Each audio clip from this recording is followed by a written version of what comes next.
All right, Minarets students, moving on to the next session, we're talking about academic expectations. So as a school, we embrace this idea that we have high expectations for you. We talked about in the last session that we got to go big, go pro, go now. Well, in order to do that, we have to be consistent in how high our expectations are. So we want to push you, we want to challenge you to be your very best. So with this, there's some expectations that we all need to follow.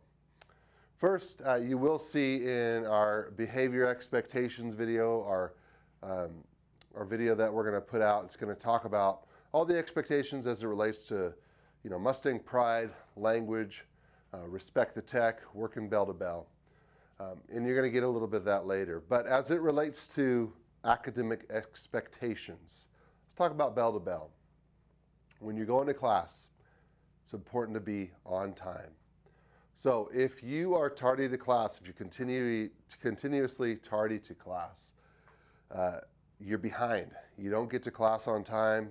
The teacher starts, you're shuffling, you're trying to get ready, you're asking your peers, your neighbors. That sets the wrong tone for learning.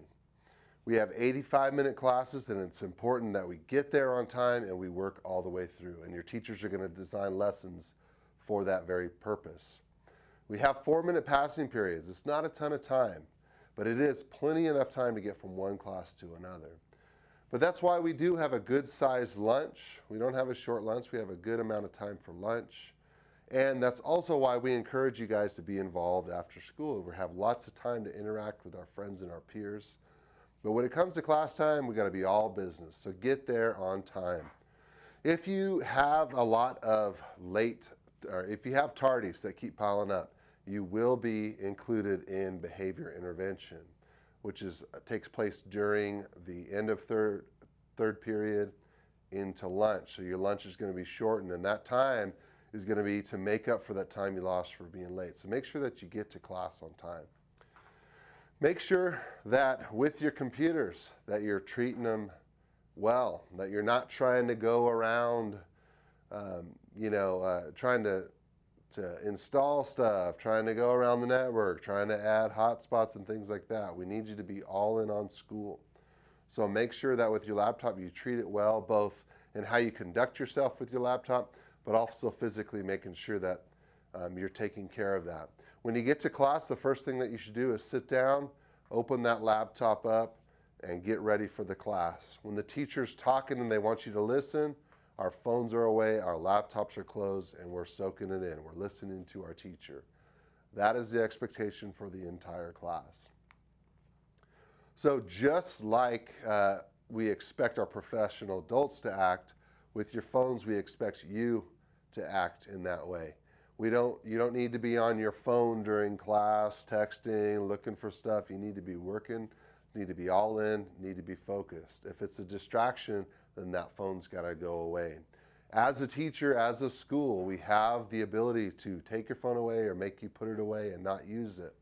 I know that's a big part of everyone's life these days in the modern era, but if it's distracting from instruction and it is outside of what your teachers have allowed for, if you have not asked for permission and you're constantly on your phone, the expectation is that privilege is going to be taken away from you. So that could include contacting parents, that could include temporarily removing your phone from you. We need you to be focused, so don't let other devices be a distraction. If your teacher is addressing you, you should not have earphones in that prevent you from being able to listen to them. So this is part of being a professional, is when you know there's something you need to listen to, you take them out. Does Dr. Ching listen to music or have headphones in occasionally? Absolutely. Do I use my cell phone to talk to my wife or to talk to family or colleagues? Of course. But being a professional is making sure that you're doing that in the right way and it doesn't compromise your work ethic or your production. So remember that. Another expectation is that you try your best, that you do everything to the fullest. Don't do things just for the grade. Do things to stretch yourself, to challenge yourself, to improve every single day. When I was young, my dad told me this slogan that kind of stuck with me. He said, every day in every way we get a little better. You can only do that by trying your best and giving your best effort. So when we talk about working bell to bell, it's not enough to just complete a task as fast as you can. You have to complete it, but you have to complete it well. So you got to be all in on your classes. When your teachers assign things outside the class, you got to get those done. This is a big focus of ours. We're going to spend some time talking about it this year, but time management is essential. Utilize those features in Canvas to make sure you're on track. If you have meetings or you're in clubs, put those in your Google Calendar. Every one of you has it, okay?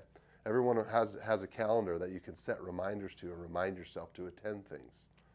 So get organized, have some time management, make sure you're putting a structure in place for yourself to get ready, to turn things in, to be on track. Remember that. The next thing is doing your own work and using your own brain for your own things, and citing when you don't use your own work. So we have something called turnitin.com. It's built into Canvas, so when you're turning things in, your teachers have software that verifies whether or not you plagiarized. A lot of times we don't look at it as a big deal, and we need to. Plagiarism is a big deal. So when you look at the college level, if you plagiarize, that could put your enrollment in that school at risk. A lot of times you'll fail that class. And if you get caught plagiarizing multiple times, they'll remove you from the university. It could get very serious. And out there in the real world, when you plagiarize somebody else's work, when you steal and you don't give credit where credit is due, you could be sued. It's really important that we stick to this. So at Minarets, if you plagiarize, you get a 0 on the assignment and your parents get contacted on the first offense. When we get to the second offense, of course you get a 0, and we have a parent conference, and there's disciplinary action on top of that. We should never be in that position to get there, because you know why? Because we're pro, right? We've talked about being pro. So that means that when we are writing, if we're using someone else's work as part of our research, we're citing properly. It's okay to ask your teacher if you need help how to do that. We never share work with our peers, copy and paste and do that. We don't. That's not who we are at Minarets. And your parents would be disappointed. We'd be disappointed if you did that. So some of you have experienced that. We want you to know that this is a serious thing and you need to abide by it, because we're teaching you to be professional. We're teaching you to do things academically, and that's critical.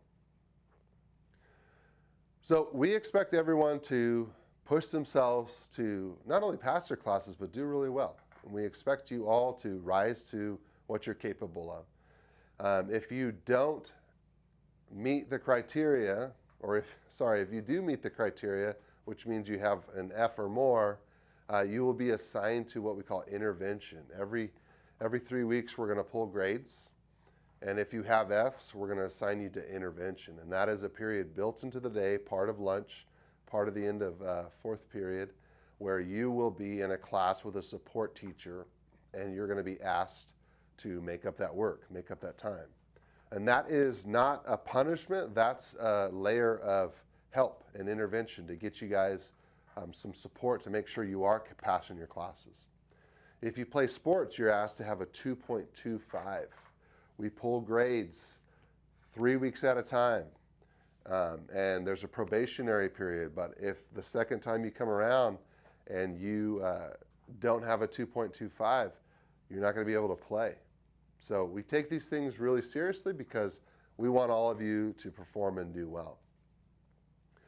So on the flip side of things, the academic expectation here is that you're constantly preparing for what's next, and you constantly know that everything you do now is very important. Are we going to make mistakes? Are we going to fail? Absolutely. But we're here to support you. We expect you to advocate and communicate with your teachers. If you're struggling with something in class, talk to your teachers. You can email them. You can talk to them face-to-face. You can stay after and talk to them. Reach out. We're here to help you. This is what we do for a profession. So the expectation is that you communicate. Some of you are shy. Some of you it's hard. But that's part of this. We're teaching you to advocate for yourself.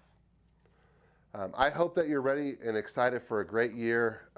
Canvas is going to be a tool again where you're going to have all your assignments, you're going to know what they are, you're going to have the descriptions, you're going to know when they're due. So make sure you're listening and you're checking that Canvas daily. Communicate with your parents so that they know. We're here to support you, okay? And the great news is we're back in person, and you're going to have that support on a daily basis from your teachers. So I hope you guys are excited. Thanks for listening to this academic expectations presentation. I have a little bit of a discussion for you. Teachers, you can either do a whole group discussion, you can put them in groups or put them as partners. Here are your questions.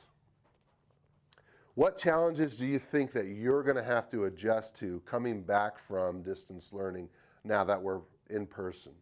So what are some of the challenges you anticipate that you need to overcome? Be real, share with each other, be genuine, tell each other what are some of the things that you are going to have to do to overcome that. And then the other thing is, what are some of the things that you appreciate here about Minarets that enable you to have accountability and be successful? Okay, so teachers, play back those questions if they need to hear them again. I want you guys to discuss that. Thanks for tuning in to Academic Expectations.